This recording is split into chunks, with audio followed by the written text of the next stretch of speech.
for nothing. Okay. Hi, Michy. Hi, Roland. How's it going?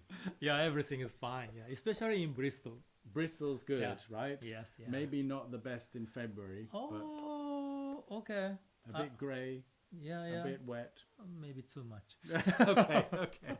Right, now our first book, we're going to talk a little bit about this. Yep. Now this book's been out 2 years? Yeah, 2.5 years. 2.5 years. It's going very strong, it's selling well, and the feedback from it is great from the readers. Yep. Look, this is actually Simonetta's copy here. Look at that. Wow. A little bit of everything on there. I've never seen. Nona's giving some tips as well. Nona's asking not to shelve the book. You see, so don't shelve me. Oh. You see, right. So this is Nona, this little creature here. Yeah, Right. yeah. So you draw all nonos. Yeah, not no. me. Yeah. Not me. This was the first time I ever drew any kind of cartoons, because I'm a What? fan. I like art and painting and Yeah, watercolor. I know you're a great painter. Yeah. Especially watercolor. I love watercolor, yeah. but I've never drawn cartoons. You never drawn cartoon. No, but one day I had this dream, and the next morning I said, Michy, I've dreamt of this character called Nono. Can we put him in the book? Wow. And I thought Michy won't like this. This isn't serious, this Nono chap, right? And to my surprise, you said, let's have him, yeah. Let's Yes. have Nono in. Yeah. Because you explained to me why you wanna put cartoons on a book. Yeah. Yes, I had a lovely book on programming, actually. I read in my 20s, and it had nice cartoons in it. In your 20s. In my 20s. And I thought the cartoons were great. They helped me to remember the what's going on. So you can Okay. associate the problem with the cartoon. Yeah. So who's this book for, Michy? Who do you think will like to read this book? What's the audience? Okay, so of course it's for backgammon players. Someone who wants to start playing backgammon, and someone who already have some experience and joined some tournament. Intermediates, Yeah, advanced. yeah, and someone who already had a good result in the tournament, which is probably expert. Yeah, Experts. so my target is all these backgammon players. Just about everybody. Yes, Right. yeah. Maybe not the best player in the world. They can Probably they already probably knew not. Or everything. maybe somebody who learned backgammon yesterday. Yeah, It yeah. might be a bit early still. Yeah. Oh, but one top player in the world told me, "Wow, this book gave me new ideas." Great. Yeah. That's fantastic. I'm very surprised. Yeah. I'd say universally it can go down well with everyone, I think, this Yeah. book, yeah.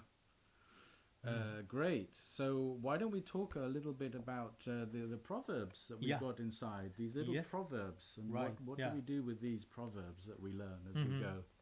Yeah. So basically, these proverbs are made up by me, but not for the book, just for myself, basically. This was your learning process. Yes. As you discovered backgammon and learned all these. Yeah. So I want to learn backgammon to grab the core idea. Core ideas, right. Yeah. So all core ideas I understood are expressed as proverbs. Yeah. Okay.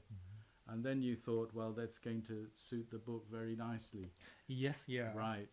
And, I heard about these players who had read the book. Yep. And they quote the actual proverbs out aloud. They say them out aloud as they play backgammon. Really? Yeah, to each other. Wow. Fight for a strong point. Yes.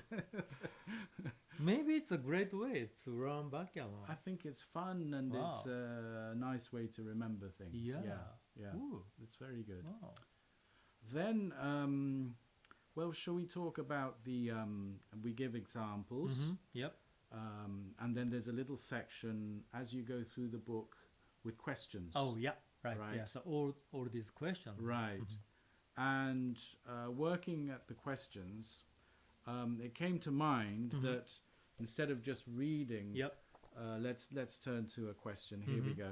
So perhaps the best way of tackling this is just to cover it up Yep. with a piece of paper Uh-huh.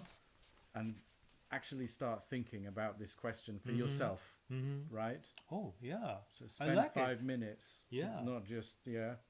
and then gradually, when Yeah. you've given it some thought, uncover the answer, the thinking process. This is a great way. Yeah. Yeah. And it's good if you've matched the same thinking process, you know Yeah. you're on the right track. Yes. So firstly, you see the position and you think by yourself, and then you see the right answer and the explanation. Yeah. Right. Instead of just being given the answer. Yeah, that's right. Yeah. I think it's the same when we work with XG. Instead of just seeing the answer and saying, look, that's the answer, it's nice to think first, isn't it? And uncover the panel later Yeah. or something. Yeah. Similar process. Yeah. Always your thinking comes first. Yeah. It's a good step. I agree. Yeah. And so there are easier sections on the book and there are harder sections. And Yes. we make Yeah. that So very gradually, gradually yeah, getting it harder. becomes harder, difficult. Excellent. Yeah. Good. So, here the proverbs are listed. We list them at the back, and Yeah. it's a fun book. Yeah. So and also when you solve each questions, so usually people just say the right answer, but this book requires a different way. Applying the Yeah. correct proverb Yes. to reach the solution. Yeah. Right. Yeah. That is my idea. That's yeah. key. Yeah. Key And to the process. that is what I do over Yeah. the board. Uh-huh. Yeah. Exactly your thinking process. Yes, Yeah. yeah. Great. Well, that's given a little taste about the book. I think it's great. We'll talk about the second one now. I think it's great way. Thank you, Michy, for Thank you. explaining it. Thank you, Roland. You're welcome.